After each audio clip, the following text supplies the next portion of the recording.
So highlighting throughout these Star Wars X-Wing Rogue Squadron comic book series, you can tell that I like the series very much.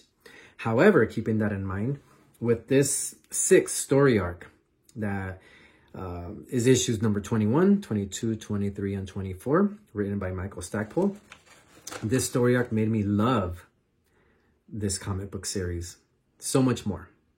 So that, I don't know, it just impacted me. This storyline just blew me away because, and the way it's carried over till the end, till the finale, and even carries over towards the books, some of these events. So definitely this storyline is a shift in tone for sure, and it's noticeable. Written by Michael Stackpole, like I mentioned. Super happy about that, about his involvement in this comic book series. Once again, I want to highlight that the story really has a shift in tone. The stakes are higher. It's a lot more serious. The villains are a lot more involved and present. So previously we had some story arcs that had kind of like a villains of the week, and I appreciated that as well because once the events of Return of the Jedi happened, obviously with the death of the Emperor and Darth Vader, the Imperials are in disarray. They're fighting amongst each other. You know, there's no organization really. So we get to see some of these villains that have a lot of infighting, and obviously in this case, the rebellion forming into the New Republic has the upper hand because of what's going on the Imperial side.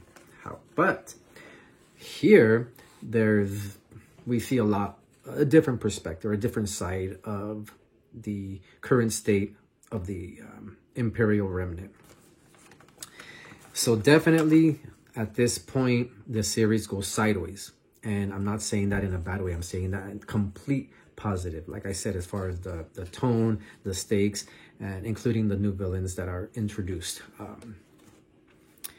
Feels very different, but familiar at the same time, if that makes sense. I'm not trying to contradict, but just a lot of feelings about how and what happens in this particular story arc. In the Empire's Service. That's the title of the story arc, In the Empire's Service. And at this point, it's really important to remember that 6 months have passed since the events of Return of the Jedi, since the Emperor and Darth Vader fell, since they were destroyed. And there is somebody that took command of Imperial Center. And at this point, Coruscant is still under the command of the Empire, of the Imperial Remnant. Sate Pistage, he's the one who assumed command. Previously, he was an aide to the Emperor directly, an advisor, so very familiar of the operations behind the scenes and command. I'm sure he learned tons with the Emperor, so naturally he's the one who kind of rose up and assumed command. Another villain, Isani Isard, I believe, and correct me if I'm wrong, please, in the comments, this is her first appearance chronologically. We know that she appears later on. She's a ruthless, cunning, we can say so much about her. And here we see that as well, since this is kind of our first introduction chronologically to Isani Isard. But please, like I said, let me know in the comments if I'm wrong about that. She's working with, obviously she's part of the Empire. She's working with Sate Pistage, and I'm not sure if it's Pistage or Pistage. I'll say Pistage. It flows better. So, but even though she's working with him, she has, we know how her mind works. She has other plans. She has other things in mind that she's going to do. She's focused and determined to reach these goals that she has. And she wants to take control of the Empire, pretty much in a nutshell. That's exactly what she wants to do. In addition to these two villains, we have another villain. That's why this comic is very important. We have another villain that his presence is definitely felt. And his part in the expanded universe in Star Wars Legends, from this first appearance in this story arc in the Empire's Service, is felt for years down the line, chronologically in other books and other comics. He's felt, definitely. Plus his offspring, it's felt. He's an important character that has a lot to do with the expanded universe years down the line as well, including his offspring.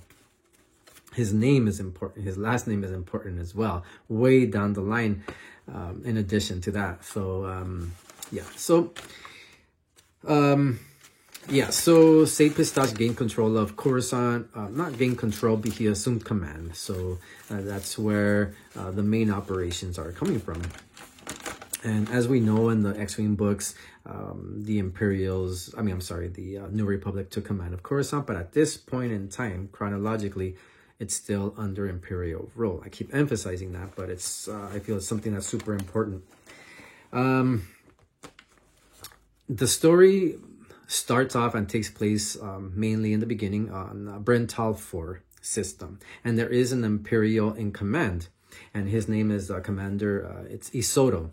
He's pretty much a joke, not to be taken serious. The people in command don't take him serious. So, and there's something that happens to him at the end that I was pretty happy with. Because he's yeah, I'm trying to be politically correct.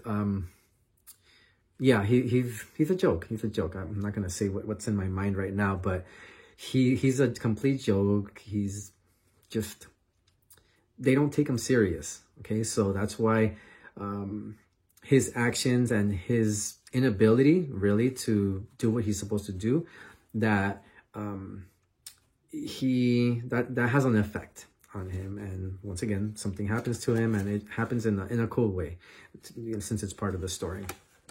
But another villain that I wanted to, well, going back to Baron Fel and his importance in the expanded universe post Return of the Jedi, he once again has a presence, and it's Fel, and he's very stoic. He's very focused. He pays no mind to nonsense. He has a goal, he has a mission, and that's what he's focused on. So what I like is that previously, we would get into the X-Wing pilots' heads, and we're right there in the cockpit of the X-Wing. Now, we get to be in the cockpit of a TIE fighter and see the perspective of Baron Fel. And this guy, this pilot, he has a reputation. Some of the X-Wing Rogue Squadron pilots went to the academy with him. So they're able to report firsthand, by witnessing his skills, what they're up against.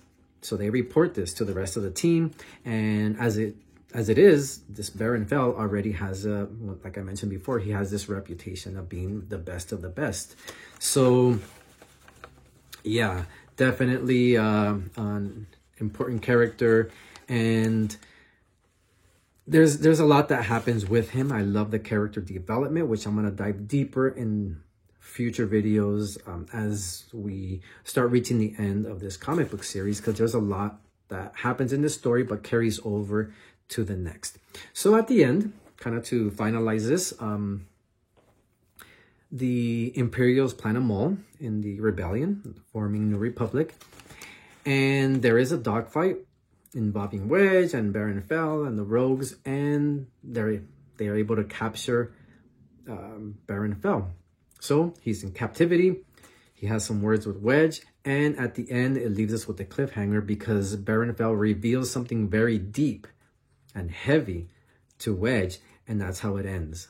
So we're going to get to know more about Baron Fel's past, about his character. There's definitely, I can say, is not a superficial, one-dimensional character. There's a lot of layers to him. So definitely one of my, well, he goes through a lot. I'm not going to give that away, especially what happens after this story arc. But yes, it's carried over to the next, and I can't wait to talk about that one as well. So In the Empire Service, written by Michael Stackpole. Awesome, awesome. I'm so happy he's involved in these comics.